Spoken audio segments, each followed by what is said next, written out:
అక్బర్పేట భూంపల్లి మండలంలోని కూడవెల్లి వాగులో ప్రత్యేక పూజలు నిర్వహించిన దుబ్బాక శాసనసభ్యులు కొత్త ప్రభాకర్ రెడ్డి జీవనదిలా అనునిత్యం ప్రవహించే కూడవెల్లి వాగుకు పూజలు చేసి మొక్కుకున్న దుబ్బాక శాసనసభ్యులు కొత్త ప్రభాకర్ రెడ్డి సందర్భంగా మాట్లాడుతూ గతంలో 2-3 ఏళ్లకోసారి ఈ వాగు పారిది కానీ కేసీఆర్ కట్టిన ప్రాజెక్టు కాళేశ్వరం ద్వారా సంవత్సరంలో 10 నుంచి 12 సార్లు కూడవెల్లి వాగు పారుతుంది। ఈ ప్రాంతం సస్యశ్యామలంగా ఉండాలని మేమందరం గంగమ్మ తల్లికి పూజలు చేసుకుని ఈ రోజు కూడవెల్లి వాగుకు మొక్కుకున్నామన్నారు। గుండకాయ లాంటిది కూడవెల్లి వాగు। మరి గతంలో కూడవెల్లి వాగు ఎప్పుడో 2 ఏళ్లకు 3 ఏళ్లకు 5 ఏళ్లకు ఒకసారి పోయేది। ఇప్పుడు ఎండాకాలంలో కూడా మరి ఈరోజు కేసీఆర్ గారు కట్టిన ప్రాజెక్టుల ద్వారా కాళేశ్వరం ద్వారా వచ్చే నీళ్లతోటి మరి ఈ సంవత్సరంలో నాకు తెలిసి ఒక 10-12 సార్లు కూడవెల్లి వాగు పోవడం అంటే ఆషామాషి కాదు। గతంలో ఓన్లీ వర్షాకాలంలోనే వర్షాలు వచ్చినప్పుడే ఒకసారి 2 సార్లు పోయింది। ఇప్పుడు మల్లన్న సాగర్ నిండినప్పుడల్లా కూడవెల్లి వాగు పోతుంది। ఎండాకాలంలో మే నెలలో కూడా కూడవెల్లి వాగు పోతుంది। అంటే దాదాపు కూడవెల్లి వాగు అనేది కిందనేమో అప్పర్ మానేరు, తర్వాతనేమో లోయర్ మానేరు, మిడ్ మానేరు। అంటే ఇక్కడ నుంచి పోయిన నీళ్లే upper Maneru, lower Maneru, mid Maneru నుంచి ఎల్లంపల్లి పోయి గోదావరిలో కలిసేది దీనికి జీవనది లాగా ఇప్పుడు అనునిత్యం 360 రోజులు ఈ చెక్ డ్యాంల ద్వారా నీళ్లు పోతున్నాయంటే ఇది కాళేశ్వరం యొక్క గొప్పతనం, కేసీఆర్ గారి గొప్పతనం తప్ప మరి ఈ రోజు చేసింది ఈ ప్రభుత్వంలో కూడా చేసింది। దీని మీద కొన్ని లక్షల ఎకరాల పంట ఈ రోజు కూడవెల్లి వచ్చిందంటే చెట్లు కుంటలు నింపుకొని చెక్ డ్యాంల ద్వారా మోటార్లు పెట్టుకొని ఈ ప్రాంతంలో మరి మిడ్దొడ్డి మండలం, తొగుట మండలం, భూంపల్లి మండలం, దుబ్బాక మండలం దాదాపు 5 మండలాలకు సంబంధించిన మరి కొంత పార్ట్ ఆఫ్ కామారెడ్డి జిల్లా కూడా ఉంటుంది ఇక్కడ బిక్నూరు, మరి దోమకొండకు సంబంధించిన పీపేటకు సంబంధించిన వాళ్ళకు కూడా ఇక్కడ నుంచి నీళ్లు పోతాయంటే ఇది చాలా జీవనది। గతంలో మరి రాళ్లు రప్పలు తుమ్మ చెట్లు ఉండే, ఇప్పుడు అనునిత్యం కూడా ఈ వాగు నిజంగా ఈ ప్రాంతానికి ఒక జీవనది లాంటిది, ఒక కృష్ణ లాంటిది, ఒక గోదావరి లాంటిది ఈ రోజు కూడవెల్లి వాగు। మరి దుబ్బాక నియోజకవర్గంలో అత్యధికంగా మరి కూడవెల్లి వాగులో లాభపడేది దుబ్బాక నియోజకవర్గం। మరి దీనికి అటు రంగనాయక్ మన కొండపోచమ్మ గేట్లు వదిలినా, మల్లన్న సాగర్ గేట్లు వదిలినా నీళ్లు వచ్చి పడతాయి। ఎండాకాలంలో యాసంగి పంటలకు కూడా నీరు అందించి ఈ ప్రాంత ప్రజలను కూడా దాహార్తి తీర్చే ఒక జీవనది లాంటిది కూడవెల్లి వాగు।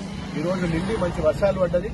మరి గంగమ్మ తల్లికి మేము ఈరోజు పూజలు చేసుకుని మరి ఈ రోజు అందరం కలిసి మా నియోజకవర్గంలో మరి ఏదైతే యూరియా బస్తాల మీద ధర్నా చేసినామో మరి అదే అందరం ఇక్కడికి వచ్చి మరి గంగమ్మ తల్లిని పూజ చేసుకుని కూడవెల్లి వాగులో మరి మొక్కుకొని ఈ ప్రాంతం సస్యశ్యామలంగా ఉండాలని చెప్పి గంగమ్మ తల్లిని మొక్కుకొని పోతున్నాం।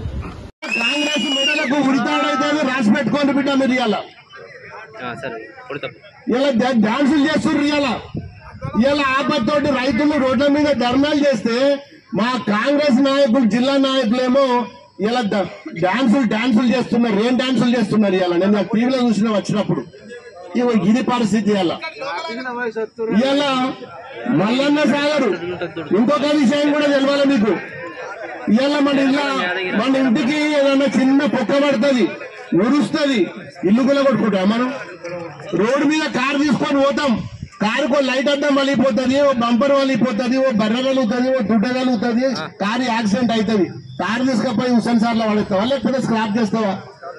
ఇలా మల్లన్న సాగర్ కూడా ఒక పొక్క పడితే మల్లన్న సాగరే కూలిపోయింది అంటాడు, మల్లన్న సాగర్ మొత్తం కూలిపోయింది అంటాడు, కాళేశ్వరం కూలిపోయింది అంటాడు। ఇక కాళేశ్వరంకు దాని హిస్టరీ తెలుసుకోవాలి మా కాంగ్రెస్ వాళ్ళు। కాళేశ్వరం అంటే ఏంటి తెలుసుకోవాలి, కాళేశ్వరం అంటే ఎన్ని పిల్లలు తెలుసుకోవాలి, ఎన్ని ప్రాజెక్టులు కడుతున్నావో తెలుసుకోవాలి। ఇవన్నీ తెలుసుకోకుండా ఒక్క 2 పిల్లర్లు కిందికి పోయినంత మాత్రాన మొత్తం కాళేశ్వరమే కూలేశ్వరం అయిందంటాడు। ఇలా మీరేదైతే కాళేశ్వరం కూలేశ్వరం అని చెప్పుకుంటుండ్రో ఇవాళ మీ యూరియా సంచులే మీకు ఉరితాళ్ళు అయితే ఇవాళ కాంగ్రెస్ వాళ్లకు గ్యారంటీ। ముఖ్యమంత్రి గారు కనీసం మంత్రులకన్నా చెప్పాలి ఇవాళ మాకేం జరుగుతున్నది, ఇక్కడ దుబ్బాకలు ఏం జరుగుతున్నది, జిల్లాలో ఏం జరుగుతున్నది, ఏ ఒక్క మంత్రి కూడా ఇలా పట్టించుకునే పరిస్థితి లేడు।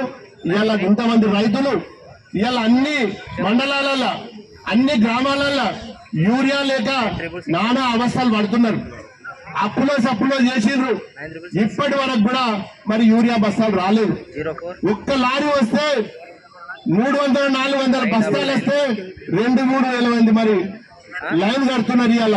ఇప్పుడే చేగుంటకెళ్ళి వచ్చిన నేను, చేగుంటకెళ్ళి వస్తే కనీసం 1/2 కిలోమీటర్ లైన్ ఉన్నది ఇవాళ. నన్ను ఆపిండ్రు. సార్ ఇవాళ మా పరిస్థితి ఇది, మేము గెలిపించినాం, మేము అందరినీ గెలిపించినాం, మీరు ఉండంగా గిట్ట లేకుండా గిట్ల ఉండనా, మీరు ఉండంగా ఊరికి మండలంలో కాదు ఊరికి లారీలు పంపినాం మనం. ఒక్క రోజు కూడా రైతు మండల ఆఫీస్కు రాలేదు, ఫర్టిలైజర్ దుకాణంకు రాలేదు.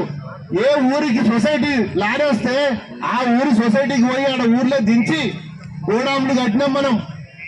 గోడాములు కట్టి గోడాంలో పెట్టి ఇంటింటికి అవసరం ఉన్నప్పుడు మరి సంచులు తీసుకుపోయినరు. సొసైటీ చైర్మన్లకు ఫోన్ చేసి, బాబు ఇలా మీకు 3-4 లారీలు వచ్చినాయంటే, నాకు వద్దు సార్ లారీలు, ఒక్కటే లారీ కావాలని చెప్పి గతంలో చెప్పేది.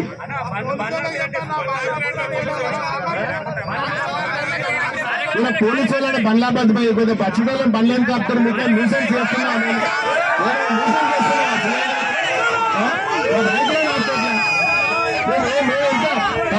ధర్నా చేస్తున్నాం కదా, ఎవరిని అంటలేం కదా. మరి అయితే లోక కమాన్ కదా బండ్లా తీరు ఎవరికి అయితే మీకు అన్యాయమా? నేను చేసేదే రైతుల కోసం. పోలీసులు కూడా సహకరించకపోతే పోలీసులు కూడా సహకరిస్తున్నారు.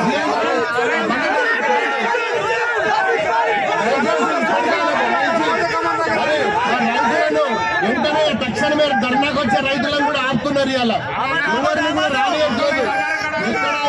ఎక్కడ అణచేతి అడ్డం పెట్టి సూర్యుడిని ఆపలేరు. ఇలా కాంగ్రెస్ వాళ్ళు ఎవరైతే అన్యాయం చేస్తున్నారో ఖచ్చితంగా ఇలా పోలీసు వాళ్ళు కూడా మరి సహకరించట్లేదు. ఇలా మేము రైతుల కోసం ఒక న్యాయంగా ధర్మంగా ధర్నా చేస్తున్నాం. ఎవరిని ఇబ్బంది పెడతలేము, ఎవరిని ఏమంటలేము. మా రైతులను నిలబెట్టుకుంటే ఇలా మా రైతులను కూడా ధర్నాకు రాణిస్తలేరు. ఇలా ఇది ఇలా కాంగ్రెస్ పరిస్థితి. ఇప్పటికైనా కళ్ళు తెరిచి